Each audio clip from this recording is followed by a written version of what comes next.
Salam alaikum. Bienvenue chers élèves dans une autre séance de sciences de la vie et de la Terre pour les élèves de deuxième année de baccalauréat sciences expérimentales, option sciences de la vie et de la Terre.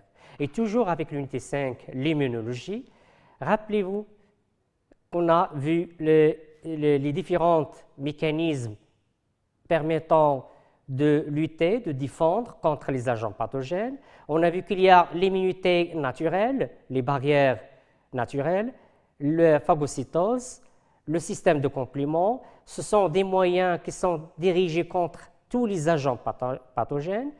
Ce sont n'importe quel agent pathogène, non spécifique.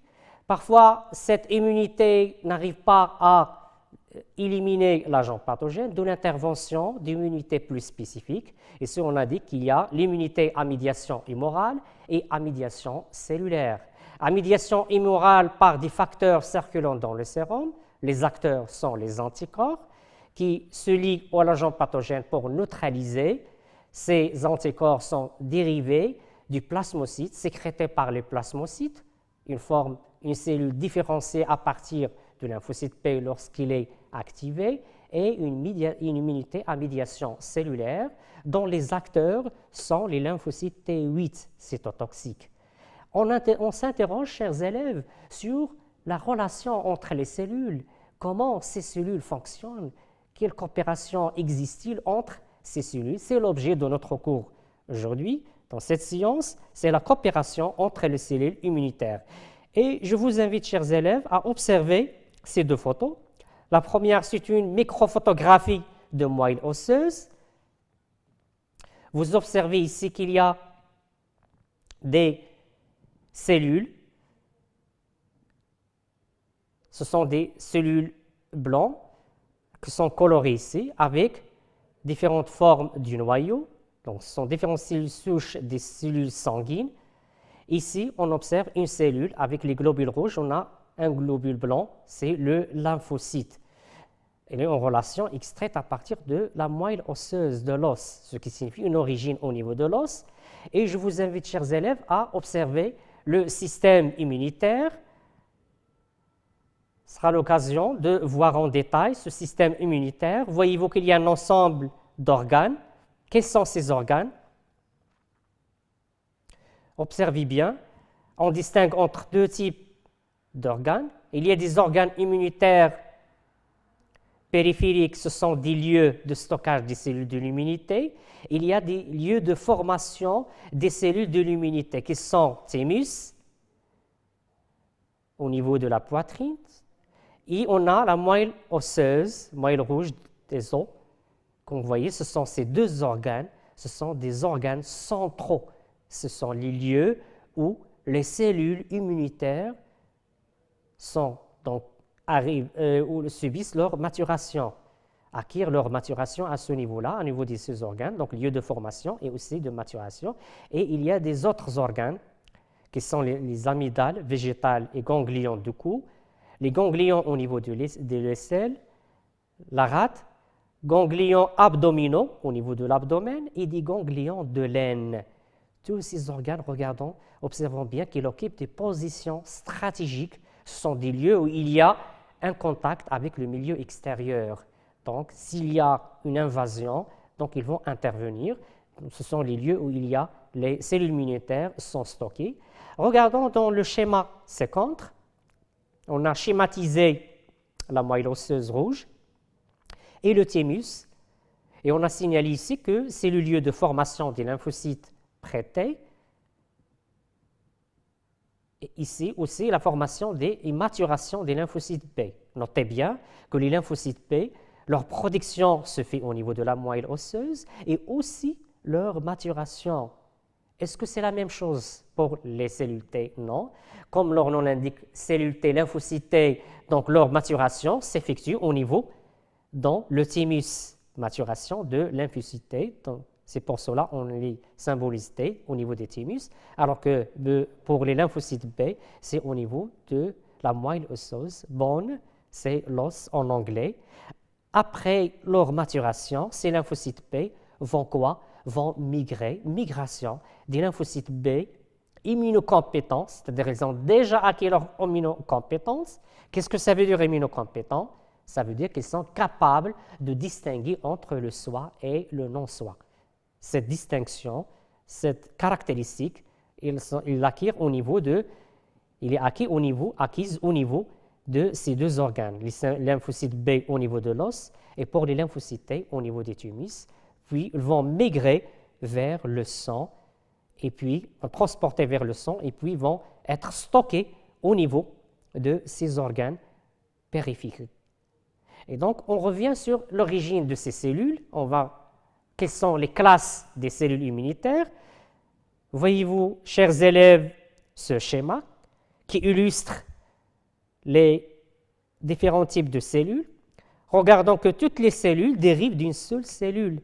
C'est ce qu'on appelle c'est une cellule souche pluripotente, qui se différencie en plusieurs types de cellules. On distingue deux types de cellules souches myéloïdes et cellules souches lymphoïdes. La cellule souche lymphoïde, responsable de la formation de cellules NK, en anglais natural killer, ce sont les cellules tueuses naturelles. Aussi, les lymphocytes T qui passent par leur maturation en stade pré-T, avant l'acquisition des récepteurs au niveau de la membrane, leur permettant de différencier, de distinguer entre le soi et le non-soi, de reconnaître l'antigène. Aussi, on a les pré-B qui se différencient en lymphocytes B. Ça pour la cellule souche, pour la ligne lymphoïde. Pour la ligne myéloïde, regardons que se différencier cette cellule donne des monocytes. Pourquoi on l'appelle monocyte? Parce qu'il y a un seul noyau ici. On a les basophiles, des eosinophiles, des neutrophiles. Observons bien ici, on trouve qu'il contient des granules. Ce sont des vésicules. Ce sont ces cellules vont jouer le rôle. Intervient aussi dans la phagocytose. On les qualifie les trois types de polynucléaires parce qu'il existe des vésicules à l'intérieur. Aussi, un autre type de cellules, ce sont les cellules dendritiques et aussi il y a les hémacées. Donc ça concernant l'origine des cellules immunitaires et les différentes classes. Maintenant, on va s'interroger sur la coopération. Est-ce qu'il y a une coopération entre les cellules? Est-ce que la réponse immunitaire nécessite une coordination, une coopération entre les cellules immunitaires? C'est ce qu'on va voir dans ce document et dans cette expérience. Regardons, chers élèves, c'est une expérience de Clamont. Dans cette expérience, on a 4 lots. Avant, les rats ont subi une irradiation qui détruit tous les lymphocytes. Et on a une expérience, c'est un lot témoin, on n'a pas détruit pour comparer les résultats. Dans le cas aucun traitement, regardons, il y a une agglutination lorsqu'on ajoute du sérum. Quand on mélange le sérum de chaque lot, de chaque rat, avec le globule rouge du mouton, c'est un antigène. Qu'est-ce qu'on observe dans les résultats? Donc, pour le témoin, regardons, il y a une agglutination. Ça veut dire quoi, agglutination?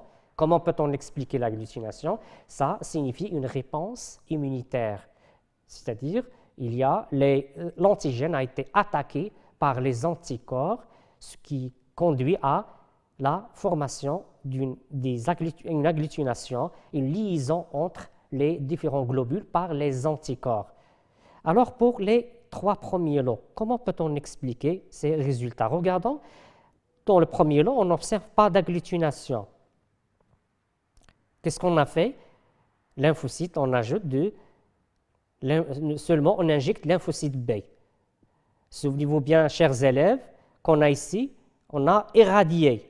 Donc les souris tous ont été irradiés, les lymphocytes sont absents et on injecte seulement du lymphocyte B. Puis on mélange avec l'antigène qui est le globule rouge du mouton, on observe qu'il n'y a pas d'agglutination. Ça veut dire pas de réponse immunitaire. Passons maintenant à la deuxième lot. Qu'est-ce que vous observez lorsqu'on ajoute du globule rouge du mouton avec le sérum de ce groupe, ce lot? Qu'est-ce qu'on a injecté? Du lymphocyte T. On observe qu'il n'y a pas d'agglutination aussi, c'est-à-dire pas de réponse immunitaire. Donc, n'arrive pas, il n'y a pas de réponse, c'est-à-dire pas des anticorps contre cet antigène qui est le globule rouge de mouton. Maintenant, en passant au troisième lot, qu'est-ce que vous observez? On observe ici qu'il y a une agglutination. Ça veut dire qu'il y a une réponse immunitaire qui a été attaquée lorsqu'on a injecté, regardons, lorsqu'on a injecté lymphocyte B plus lymphocyte T. Maintenant, on va formuler ces constatations pour chaque type de lot. Qu'est-ce qu'on peut dire? Donc, pour le premier lot, les lymphocytes B seuls ne permettent pas d'agglutiner les globules rouges du mouton. Deuxième lot, les lymphocytes T seuls ne permettent pas d'agglutiner les globules rouges du mouton. Et troisième lot, ensemble, donc les lymphocytes ensemble, les deux types de lymphocytes permettent une réaction qui aboutit à une agglutination des globules rouges du mouton. Qu'est-ce qu'on peut conclure, chers élèves? Donc, observons bien qu'il y a, lorsqu'on injecte seulement des lymphocytes B, pas de réponse immunitaire. Lorsqu'on injecte seulement les lymphocytes T, pas de réponse immunitaire. Mais lorsqu'on injecte les deux, il y a une réponse immunitaire. Ça veut dire la réponse immunitaire nécessite une coopération cellulaire entre les cellules immunitaires.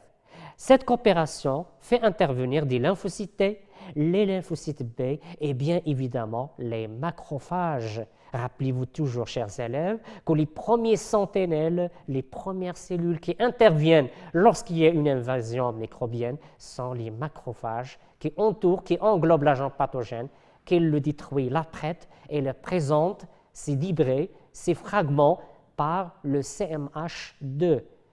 C'est une cellule présentatrice d'antigènes. Pourquoi il présente? Pour les autres cellules, pour sensibiliser les autres cellules et recrute d'autres cellules pour garantir cette réponse immunitaire. Et maintenant, chers élèves, on pose la question suivante.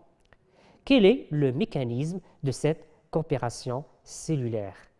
Donc, pour répondre à cette question, je vous propose, chers élèves, cette expérience.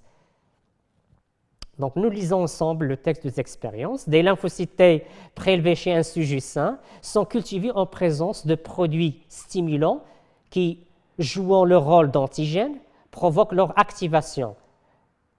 Donc, une fois activés, on a récupéré le surnageant de la culture liquide, dépourvu de cellules, et introduit dans des cultures de lymphocytes B et dans des cultures de lymphocytes T.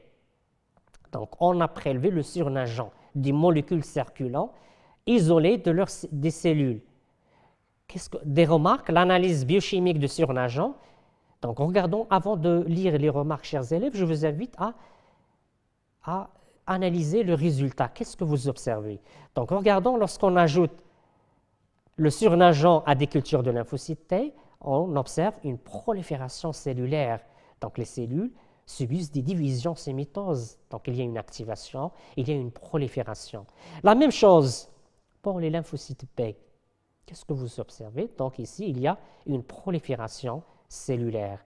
C'est-à-dire, ça signifie que le contenu, le surnageant, contient des molécules responsables de l'activation des lymphocytes T et des lymphocytes B.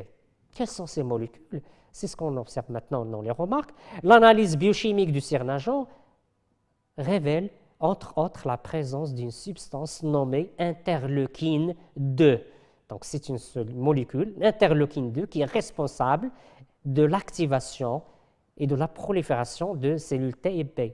Avant prélèvement de surnageant, une analyse cytologique précise des lymphocytes de la première culture cellulaire révèle que les cellules productrices d'interleukine 2 sont des lymphocytes T CD4. Des cultures de lymphocytes B ou de lymphocytes T ne prolifèrent pas en l'absence de surnageant. Chers élèves, qu'est-ce qu'on peut conclure à partir de cette expérience?